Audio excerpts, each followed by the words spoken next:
Demos ahora un vistazo a sus Madonas, que veré a continuación con vosotros. Haré una selección, por lo que no veremos todas.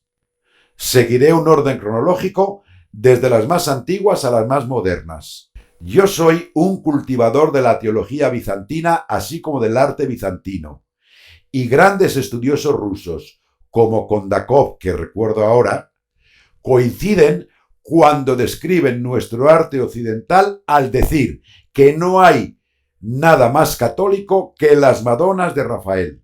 Esto es algo muy interesante, pues visto desde fuera, nuestro arte nos permite decir que un pensador religioso que no pertenece a nuestra cultura ve en Rafael un hipós de nuestra teología católica. Esto lo digo para haceros ver que mi planteamiento no es algo infundado, pues hay alguno más que también lo sostiene. Se trata de Madonas espléndidas que posteriormente veremos cómo vienen caracterizadas por elementos muy evidentes relativos a la escritura y a los misterios pascuales.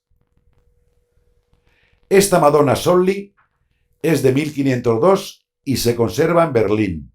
Esta es la Madonna de Diotallevi, de 1503, también en Berlín. Madonna Conestabile en el Hermitage, también de 1503. Madonna del Gran Duque, de 1504, en el Palacio Pitti. Madonna Small Cooper, 1505, en la National Gallery de Washington. Madonna Terranuova, de 1505, en Berlín. Madonna Bridgewater, de 1507, en Edimburgo. Sagrada Familia Canigliani, de 1507, en Múnich. Madonna del Jilguero, de 1507, en los Uffizi. Sagrada Familia, de 1507, en el Prado, donde vemos a Jesús montado en un cordero. Madonna Aldobrandini, de 1510, en la National Gallery de Londres. Madonna dell'Impannata, de 1514, en la Palatina de Florencia, con la presencia de Santa Isabel y Juan el Bautista. Madonna de la Silla, de 1514, en el Palacio Pitti. Madonna Sixtina, de 1514, conservada en Dresde. Estamos acabando. 1518, con un Rafael de 35 años, 2 años antes de su muerte, y esta Sagrada Familia en el Prado de Madrid. También de 1518 es la Sagrada Familia del Louvre. De la observación de estas Madonas, que a veces derivan en Sagradas Familias, obtengo, como os decía, estos dos temas. Vamos a ver los rostros en los detalles que Rafael ha dado a estas Madonas, para ocuparnos posteriormente del misterio pascual que se encierra en los temas y personajes del pintor de Urbino. Sabemos que Rafael pasó una parte de su vida, siendo muy joven, observando los grandes maestros de su tiempo, especialmente Miguel Ángel y Leonardo da Vinci. Estos maestros vivían en su época, pero yo sigo convencido de que gran parte de su obra deriva de las observaciones de la obra de Fray Angélico en el convento de San Marcos. Ved esta Madonna de Pontasieve del año 1435, obra que ya tenía 70 años cuando Rafael estaba en la ciudad. Quiero encontrar una analogía clara entre los rostros espléndidos, casi inmateriales por su espiritualidad, del Beato Angélico y los rostros que Rafael ha dado a sus Madonas. Esta es una tesis y una propuesta mía, que no sé dónde basarla, pero que la sostengo. Existe un planteamiento importante que nos muestra a pensadores que escriben en esa época y se refieren a Santo Tomás de Aquino, quien dedicó parte de sus reflexiones a explicar cómo José contemplaba el rostro de la Virgen María, llegando a una conclusión muy original que ha creado escuela entre los pintores. Santo Tomás de Aquino propone una analogía paradójica e inédita en la que nos muestra el modo en que José miraba a su esposa. Nosotros tenemos un dogma de fe como es el de la virginidad de María después del parto y sostenemos que María y José se han conocido de una forma muy especial. Santo Tomás de Aquino plantea esta comparación. Al igual que Moisés, cuando subió al monte Sinaí, fue invadido de tal forma por la presencia de Dios, hasta el punto de que su rostro emitía tanta luz por lo que no podía ser mirado. De hecho, cuando bajó del monte, los hebreos se cubrían el rostro sin que Moisés entendiese el porqué, por lo que le explicaron que el motivo era que su rostro era muy luminoso. Del mismo modo, Santo Tomás de Aquino dice que José miraba a María de forma similar, pues estaba tan llena de gracia que, usando términos técnicos latinos, dice: no era necesario para José poseerla según el tactus libidis, sino que le era suficiente contemplarla según speciei facei. No es fácil establecer la traducción, pero podríamos decir que tenía un rostro tan lleno de la gracia de Dios que ya no era necesario poseerla, pues este rostro te poseía y te comunicaba tal plenitud que ya no había necesidad de nada más. Esta es la experiencia que nosotros sentimos cuando estamos imbuidos por la gracia. Y no sentimos necesidad de nada al entender que experimentamos la presencia de Dios como la cosa más grande que podemos experimentar. Si contemplamos estos rostros, que en mi opinión Rafael toma de Fray Angelico, que sabemos que es el santo protector de los artistas y que ha transmitido su santidad por medio de las imágenes que nos ha dejado, veremos que estos rostros nos purifican la mirada, pues por medio de su belleza nosotros alcanzamos una gracia especie facei que nos santifica. Lo que yo veo en el Beato Angelico lo veo también en Rafael. Veamos, por ejemplo, el esplendor de esta Madonna Conestabile, hoy en el Hermitage, que muestro en detalle. Son imágenes que no necesitan explicación al ser tan bellas, no solo estéticamente, sino también espiritualmente, en el sentido de que con solo mirarlas nos sentimos llamados a contemplar al autor y perfeccionador de las cosas de Dios. Veamos la Virgen del Jilguero. No estamos acostumbrados a ver los rostros de Rafael de este modo, pues generalmente vemos toda la composición. Admiremos el esplendor de este rostro, cosa que podríamos estar haciendo durante horas. Esta es la más bella y tiene su propia historia. Se trata de la Madonna del Gran Duque. Esta imagen fue adquirida por un gran duque toscano, conocido como el Gran Duque, a un discípulo lejano de Rafael llamado el Cigoli. Sabemos que Rafael murió muy joven dejando un taller que continuó trabajando posteriormente con los continuadores de Rafael durante mucho tiempo. Este Cigoli transmitió a su familia esta obra auténtica de Rafael, siendo vendida posteriormente, para obtener fondos, a este Gran Duque de Toscana, quien mandó colocarla dentro de un doble marco. Incluso hoy la podemos ver así en el Palacio Pitti.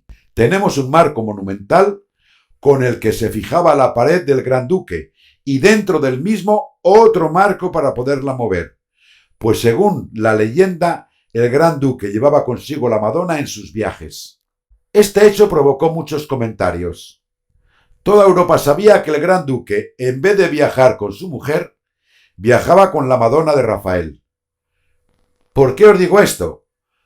Porque cuando le preguntaban el motivo por el que llevaba en sus viajes esta Madonna de Rafael, haciéndose acompañar por este cuadro de la Madre de Dios, él siempre respondía: este rostro me llena y me sacia, por lo que no tengo necesidad de nada más.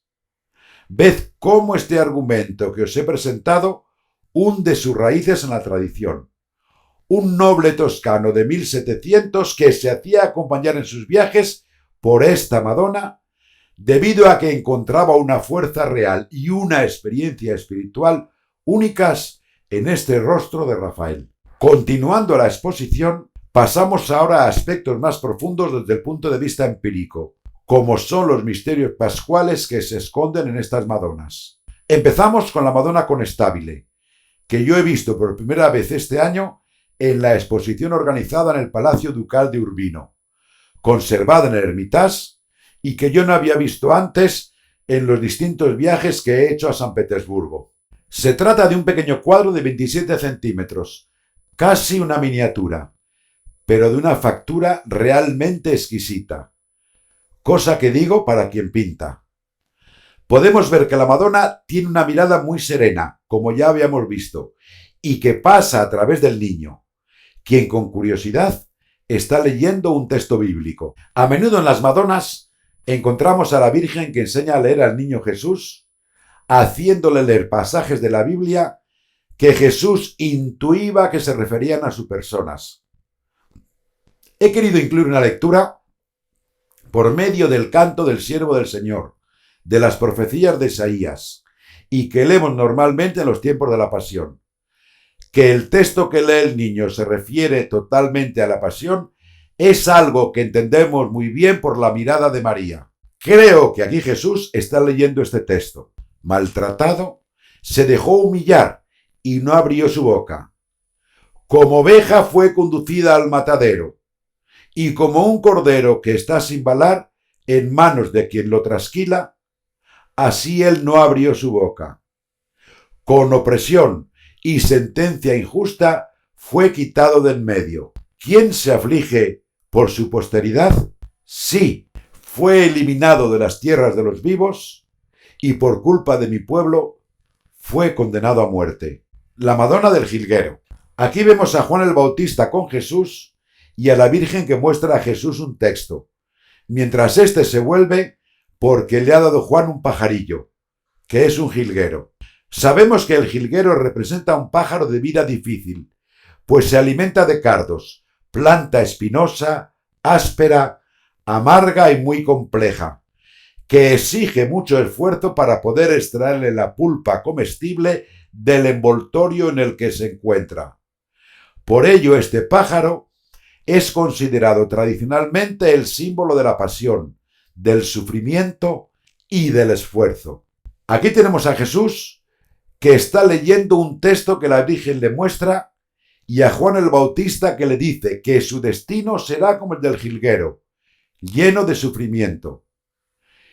Quiero imaginar que el texto que María propone a Jesús es el capítulo 50 de Isaías. He ofrecido mi espalda a los que me azotaban, mi mejilla a quienes me arrancaban la barba. No he escondido mi cara a los insultos y a los que me escupían. El Señor Dios me asiste, por lo que no siento vergüenza. Por eso mi cara se endurece como la piedra al saber que no he quedado yo confundido. En esta Madonna Bridgewater debemos observar con atención especial este movimiento tan particular del niño. No conozco una situación parecida, por lo que es una aportación de Rafael. Se comprende bastante bien que el niño, por la postura que adopta, está cayendo desde lo alto como se aprecia viendo la cabeza de la Virgen y este brazo que se agarra a esa pieza de tela que no lo sostiene, pues se trata de un velo de la Virgen poco consistente. Vemos también que la Virgen no lo sujeta con su mano derecha y parece que con su mano izquierda lo empuja, lo que supone que este niño, por la gravedad, antes o después, terminará cayendo al suelo. El mensaje aquí es muy claro. Jesús, como niño en su naturaleza humana, querría agarrarse a su madre, querría sobrevivir a su destino. Sabemos que Jesús, en el huerto de los olivos, ha hecho esta oración. Padre, si es posible, aparta de mí este cáliz, poniendo de manifiesto toda nuestra naturaleza humana que Él ha compartido, pero pide que se haga no su voluntad, sino la del Padre. Creo que en esta obra se esconde un mensaje de este tipo. Jesús descenderá hasta el suelo y solo e indefenso tocará nuestra tierra hiriéndose porque quiere limpiar el pecado del mundo. Por su parte, la Virgen participa en este acompañamiento de Jesús dentro de la voluntad de Dios, sintiendo el sufrimiento de una madre que pierde a su hijo. Aquí resuena todo el eco de Jacopone da Todi, de los laudes, de toda la historia medieval del Stabat Mater, de esta relectura de una madre que al lado de la cruz ve morir a su hijo. Toda una tradición que ha dado voz a este sentimiento. Creo que puedo leer este texto de Isaías 42. He aquí a mi siervo, yo estaré con él, mi elegido, en quien me he complacido. Sobre él he derramado mi espíritu. Él mostrará la justicia a las naciones. No voceará ni clamará. No se oirá en las calles su voz. No romperá una caña cascada, ni apagará el pábilo que aún humea. Ejercerá el juicio conforme a la verdad. Finalizo este análisis de las Madonas con esta Madonna Terranuova de Berlín, donde vemos a Juan el Bautista en una escena recurrente. Juan el Bautista es un gran alborotador y siendo niño va a jugar con Jesús. Pero en vez de jugar a los juegos con los que juegan nuestros niños, juegan a la pasión, donde se ve de forma clara que Juan el Bautista está tan imbuido de su misión ya desde pequeño que cuando ve a Jesús lo considera ya el Cordero de Dios. La misión de Juan es hacer ver que después de él vendrá uno más grande y a quien no es digno de desatar la suela de su sandalia. Aquí Rafael, como toda la tradición, nos muestra que ya a los 3 años, cuando Juan se encontraba con su primo, que tenía algunos meses menos que él, su juego consistía en jugar a la cruz y cosas similares. Vemos que Juan tiene la cruz en sus manos y le dice a su primo que este será su destino, tal como te lo digo yo, a la vez que muestra un rótulo que Jesús coge en sus manos, pues lo quiere leer y donde se puede leer agnus. Queda claro que la frase es Ecce agnus Dei qui tolli peccata mundi, frase que todavía pronuncia hoy el sacerdote en la elevación, en clara referencia a estas 2 citas del Evangelio de San Juan, cuando dice que al día siguiente, viendo a Jesús dirigirse hacia él, hacia Juan el Bautista, ya grande que recuerda los juegos de su infancia, dijo: He aquí el Cordero de Dios que quita el pecado del mundo. Y en otro momento, mirando fijamente a Jesús cuando pasaba, dijo: He aquí el Cordero de Dios. La Madonna Aldobrandini presenta el concepto anterior más evolucionado. Recordad que Juan, que ha ido a jugar con Jesús, presenta una vez más la cruz, pero ahora además le da una flor roja. La flor roja, como bien sabemos, es símbolo de la pasión y de la sangre. Observad también lo que hace la Virgen con sus manos. Con una parece sujetar al niño, pero lo que sujeta es un trozo de su vestido. Y ved la fuerza con la que aprieta su vestido. Se ve muy bien el esfuerzo que hace para no sujetar a su niño. Quizá quería decirle: no cojas esa flor y no escuches a Juan, que es muy pequeño todavía. Pensemos en otras cosas. Con la otra mano, vemos que empuja claramente hacia abajo a Juan el Bautista, como si tratara de impedir que haga estas cosas para que deje en paz a su niño. Se trata siempre de la visión de una madre que no puede sentir otra cosa que el amor, el afecto y la protección de su hijo. Pero pese a ello, las cosas son de esta forma. Juan da la flor roja, símbolo de la pasión, aunque vosotros me habréis enseñado que la flor es sobre todo el símbolo de la resurrección. Hoy he estado en un funeral y sobre la caja se han colocado una buena cantidad de flores para decirnos que una vida que se ha apagado resurgirá de nuevo. En todas las culturas no hay símbolo más evidente de vida que el de una flor en su esplendor. Vemos, por tanto, cómo aquí está presente el misterio de la cruz. Jesús, que morirá para resucitar. Quiero ahora incluir también 2 citas del Apocalipsis. Sobre estas cosas que os digo, es probable que Rafael, cuando realizaba sus obras, tenía al lado teólogos como yo que le sugerían frases de la Escritura que Rafael ha hecho suyas, en mi opinión.